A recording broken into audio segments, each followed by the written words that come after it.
What's up? This is the Stand Up and Shout Rock Show. We are live at M3 Music Fest. From the Wild Style Network. Yep, Wild Style Network. Yes. We're at the M3 Festival here at Meriwether Post Pavilion, Columbia, Maryland. Joining us here on the couch, John Allen from Child's Play. What's shaking? What's shaking? On the couch. Like, I'm going to say this. First of all, I'll say it again. Evidently, I said it one time. I'll say it before. It's my first time on the couch ever doing an interview. It kind of sounds weird. Like casting couch vibes. Broadcasting from the couch. There you go, broadcasting couch. It's not the casting couch, at least. Good? We good? Awesome. All right. Awesome, cool. All right. To me, now of course it's my own perspective, my own experience, but Baltimore had a really thriving rock scene, in the, I guess, mid-'80s to the early '90s. We had great clubs, and we had some really great bands. Now, the only downside was Baltimore primarily was really a cover band type of place for a long time. And when Child's Play was trying to get signed, we were trying to change that whole mentality. And this is when Hammerjacks was really rolling. Mm-hmm. You'd have 1,800 people in there on a Saturday night at midnight, and it was a fantastic time. And I've talked to other people. It's like, there were really great drummers out of Baltimore. There still are. Shannon Larkin, who now plays with or just retired from Godsmack. Mm-hmm. Fantastic drummer, somebody that I always aspired and looked up to.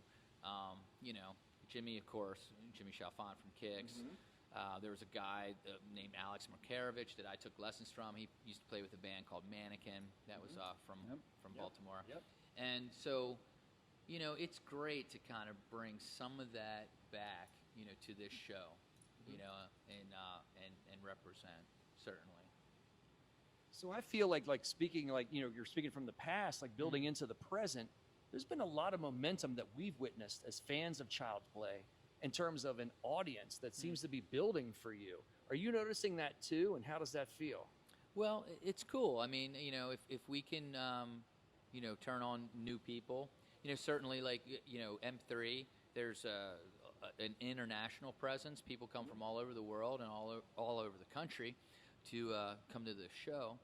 And most of them have never heard of us. We were signed to Chrysalis Records, and our debut record came out in 1990. But, the label's in flux. The label's being bought out. It's a typical story. We didn't become a household name. So now, people are finding out about us, and that's cool. The shame of it is Brian's not here, our lead singer, right. Back then. And so he can't experience, and they can't experience him because he was a fantastic front man, an amazing singer, fantastic guitar player, and a visual artist as well. He's a fantastic painter, sculptor, and drawing. And his daughter continues that on as we speak. But it's great, man. And this festival is fantastic. It's just been one of those kind of cornerstones of the for lack of a better term, hair metal era. Late '80s, early '90s kind of thing. Yeah. So I was reading an article the other day that kind of has attributed this festival for kind of carrying the mantle and helping keep, hair metal, rock, through glam metal. We like kind the of term glam metal. Sort of through the dark ages of the early to mid '90s when early the grunge 2000s, bands were kind of taking over, and a lot of bands getting signed from that. Any thoughts in and around that? I think it's great. I mean, it's funny. Like Child's Play never really fit into any of those categories neatly. Like we felt like we were, or at least we were attempting to be more street. Like we didn't have the LA kind of thing going, which is I'm not like dragging it at all. It's fantastic, but we just came from a different angle, and we were influenced kind of in the early days by like Ramones, and it was like Ramones, AC/DC, Aerosmith. It was kind of blues-based rock, and That's what we were trying to do. But M3 kind of, it's a big tent. It encompasses all of that. And glam metal, and just straight up hard rock or whatever. It's a great event. So I'm gonna switch gears a little bit and ask you about a song. I'm gonna ask you about Rat Race specifically. Okay. So when I listen to Rat Race now, like we're talking about then and now, right? Right. Like the 80s to now. No matter what, and it's a little bit political, right? You have some politics in there. Right. But does it, to me, when I listen to it, and shockingly, I'm a little bit older, Mm-hmm. it doesn't feel any different listening to that song now as when you would listen to it when it was written for the Right. politics of the time. Do you feel that still applies when you're playing that song live? It's funny. I don't really think about it, but the older that we get, I think it becomes more apparent that we just keep repeating the same shit over and over again. Yeah. And people forget, and people don't know their history. Yeah. And so I guess if you write a slightly political song or a very political song, it's going to be relevant, probably At some point. At some point in the long arc of history, it's going to be relevant. My present band, Stone Horses, a lot of the stuff pretty much everything I write these days, it has some sort of political underpinning. About things that I see or whatever. And Rat Race was kind of that was my attempt at blending, like I said, the Ramones, the punk rock thing with the rock thing. I've never fully been satisfied by how it came out on the record. Really? I wanted it to be a little grungier, a little dirtier, a little maybe like a megaphone on my vocal part, right? But yeah, I mean it's a kind of a strange sounding song. It's kind of out there. It's kind of different. It has some Kicks influence in there, like I said, and some Ramones, and but yeah, wrote that in my parents' basement. Wow. Wow. And Nick helped me fix it up a little bit. Being the drummer, not being a guitar player. So, talk a little bit about, obviously, you do a lot more of fronting the band these days than back in the late 80s, early 90s. Being I was the drummer. The drummer, right? Yeah. So, talk about how that transition came about. I'm sure it's a little bit easier. It's not quite the workout that you would have behind the kit. Funnily enough, I mean, like, is funnily a word? Anyway, We'll go with it. So, as far as the workout aspect, you might be right. However, I was really hard on like our original lead singer Larry when I was behind the kit, right? I didn't understand, and so when I became a singer in the band that became Charm City Devils, I was like, oh, this is not as easy as I thought it was. It's like, oh, so I gotta put on an energetic show as a frontman out there. I've got to not fall off the stage, right? I've got to engage people in many ways, eye contact or just, verbally, right? I've got to do all this. Oh, yeah, and I got to sing well. I got to sing on key. And, so it's like, and not forget words, which I do all the time. But yeah, so it's in many ways, like, getting behind the kit can be a safe space for me. But I am not, the way that I play drums is so, like, brutal that I hit them as hard as I can. And since I'm not doing that every night of the week or, 4 nights out of the week anymore, it's I get up there on these shows and about a quarter of the way through the second song, I'm like, oh shit, my arms feel like lead, man. I don't do this all the time anymore. Right. I used to like poo-poo people all the time. Used to ask me, like, is that physically taxing? Yeah. When I was younger, I was like, no. Like, what are you talking about? Right. Like, now I get it. It's like, because what I do is different. I don't sit back there and, I'm not a finesse player. I beat the drums like they owe me fucking money, So. So I'm going to shift gears to a different show here at Meriwether Post Pavilion, which was Kix's final show. Right. Which you were the opening act for that on a really magical night. Yeah. At least it was for us out in the audience. Yeah. So, like, describe how that felt for you that night in September of a year and a half ago?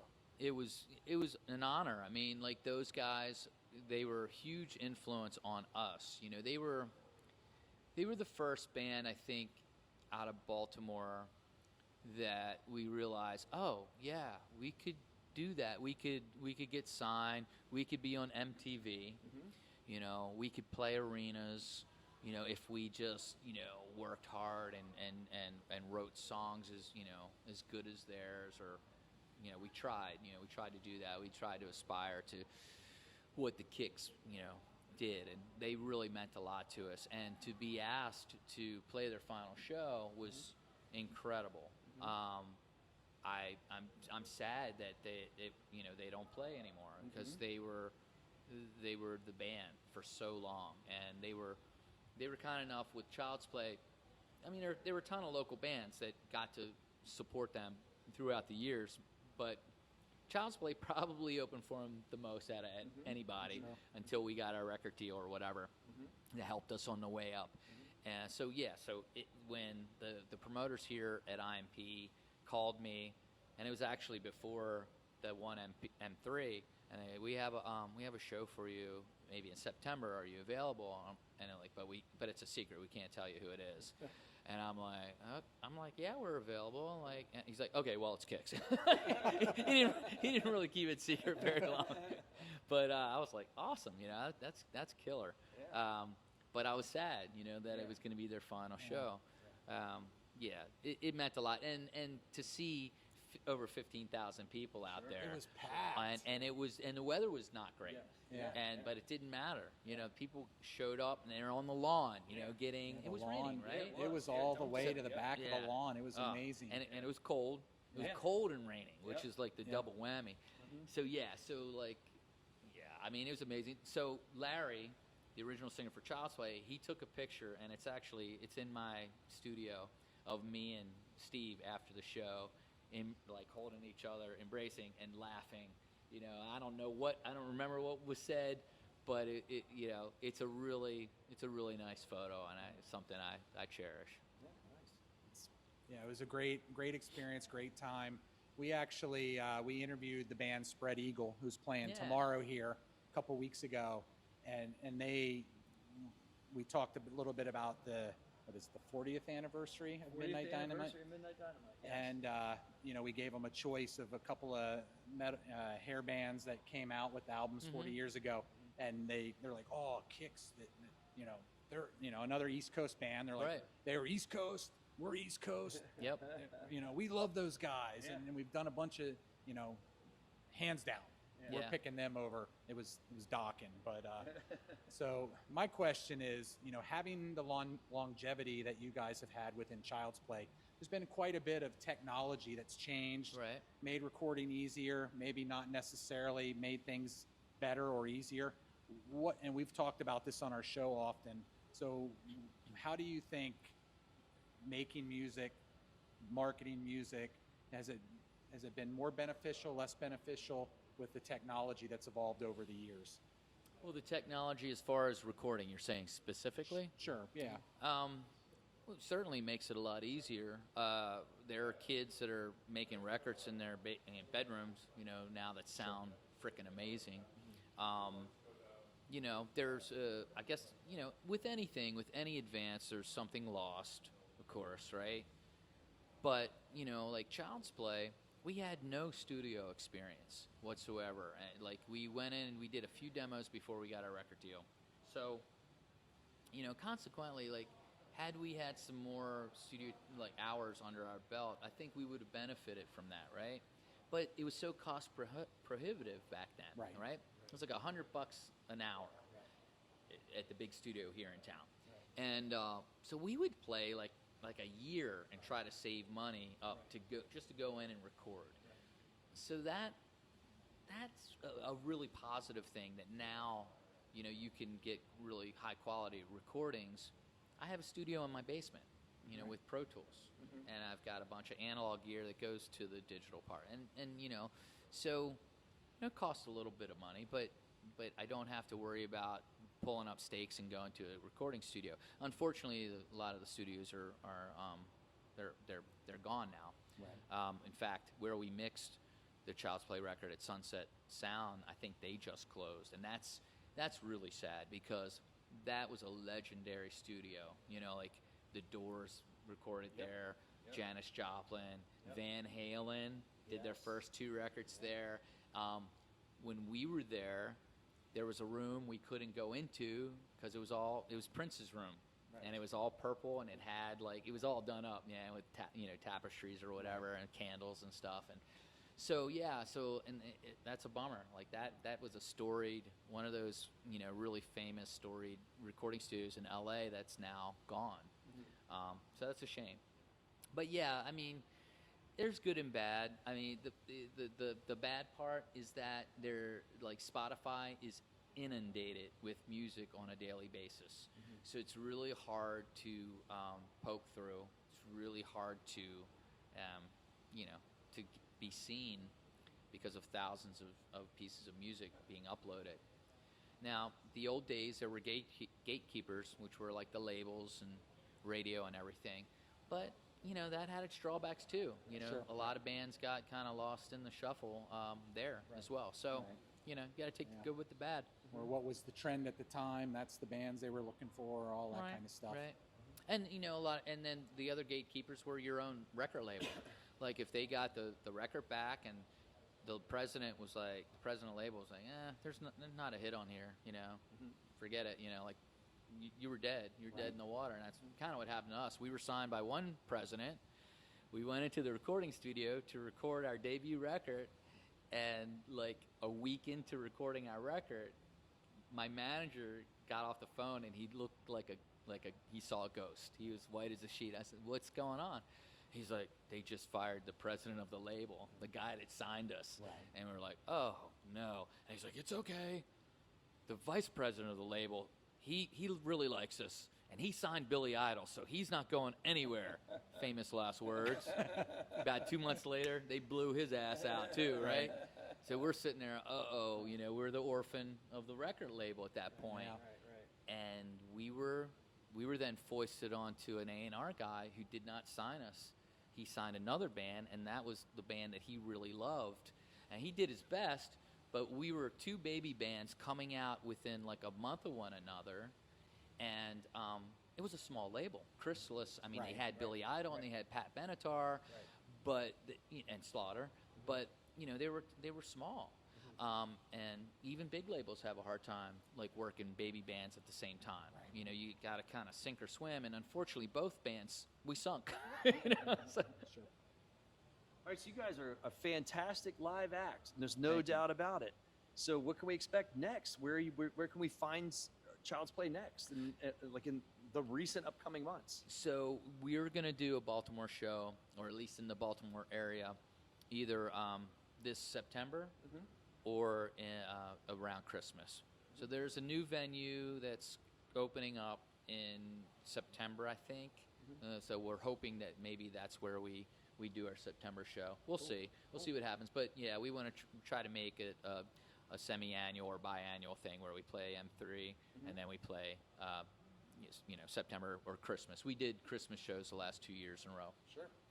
Excellent. Yeah. And all the information is on Child's Play social media sites. Yeah, we'll, our Facebook page will have all that stuff. And Bands in Town, look us up on Bands in Town. That's a really great resource to find, out what's going on. And we have a Twitter page too, but we're not very active on it. Sure.